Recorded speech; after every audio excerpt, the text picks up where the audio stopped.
الكريم أما بعد أعوذ بالله من الشيطان الرجيم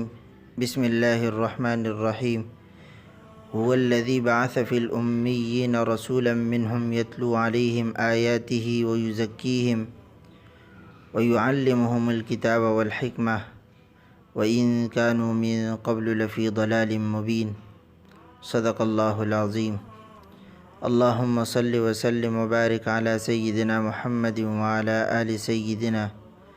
ونبينا ومولانا محمد صلاة دائمة مقبولة تؤدي بها عنا حقه العظيم۔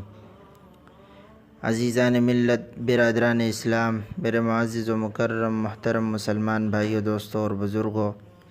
اسلام کے غیور مسلمان ساتھیوں اور اسلام کی مقدس ماؤں اور بہنوں، عقیدہ رسالت یہ بھی بہت زیادہ ضروری ہے،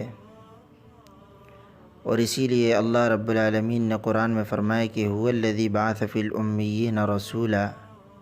منہم یتلو علیہم آیاتہ ویزکیہم، وہی ہے جس نے بھیجا ناخواندہ لوگوں میں ایک رسول، انہی میں سے جو ان کو پڑھ کر سناتے ہیں اس کی آیتیں، اور ویزکیہم ویعلمہم الکتاب والحکمہ، اور ان کو پاک کرتے ہیں اور ان کو سکھاتے ہیں کتاب اور دانش مندی۔ وَإِن كَانُوا مِن قَبْلُ لَفِي ضَلَالٍ مُبِينٍ، اور تھے یہ لوگ اس سے پہلے کھلی ہوئی گمراہی میں۔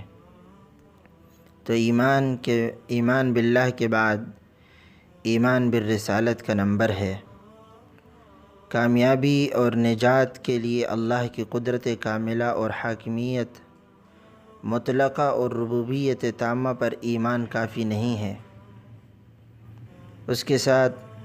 سلسلہ نبوت اور ان تمام انبیاء کرام پر ایمان لانا ضروری ہے جن کو اللہ نے مختلف زمانوں میں انسانوں کی ہدایت کے لیے بھیجا تھا۔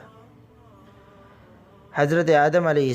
السلام سے لے کر حضور کائنات صلی اللہ علیہ وسلم تک تمام انبیاء پر ایمان لانا ایمان کی درستی کے لیے لازمی شرط ہے۔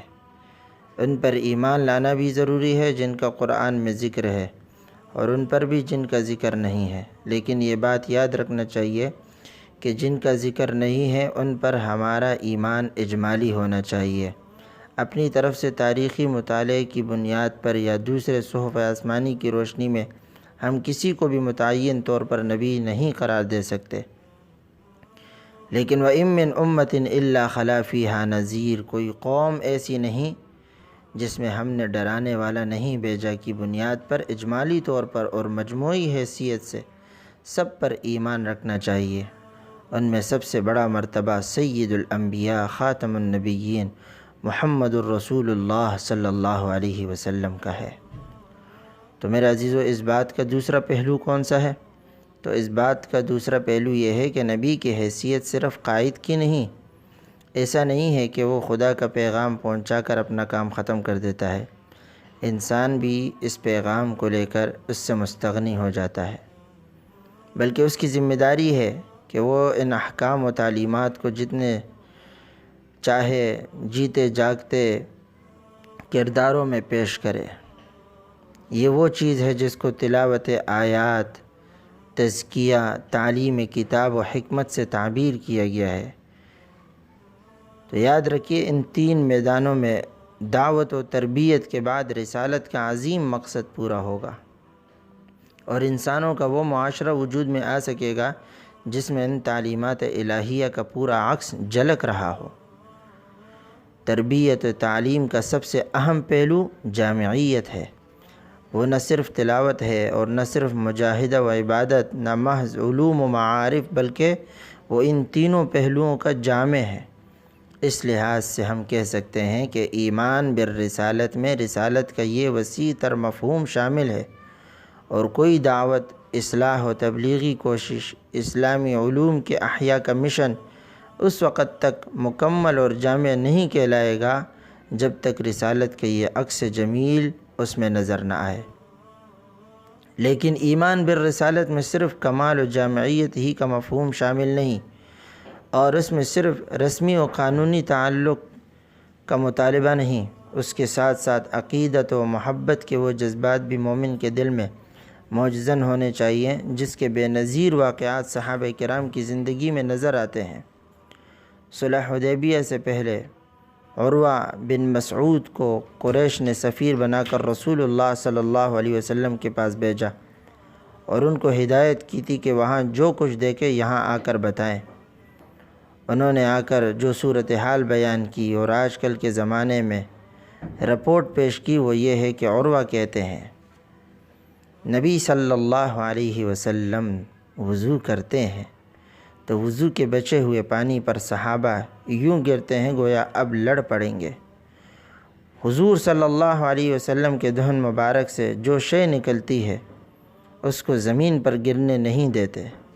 وہ کسی نہ کسی ہاتھ پر رک جاتی ہے جسے وہ سر پر مل لیتے ہیں۔ حضور صلی اللہ علیہ وسلم جب کوئی حکم دیتے ہیں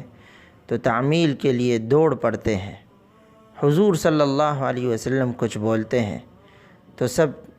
چپ ہو جاتے ہیں۔ تعظیم کا حال یہ ہے کہ حضور صلی اللہ علیہ وسلم کی طرف آنکھ اٹھا کر نہیں دیکھتے۔ لوگوں، میں نے کسریٰ کا دربار دیکھا ہے، میں نے قیصر کا بھی دربار دیکھا ہے اور نجاشی کا بھی دربار دیکھا ہے،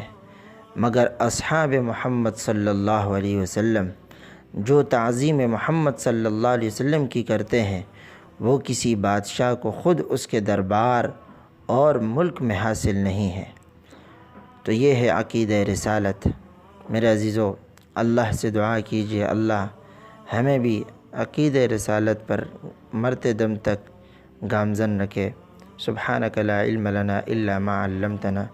انک انت العلیم الحکیم۔ سبحانک اللہم و بحمدک۔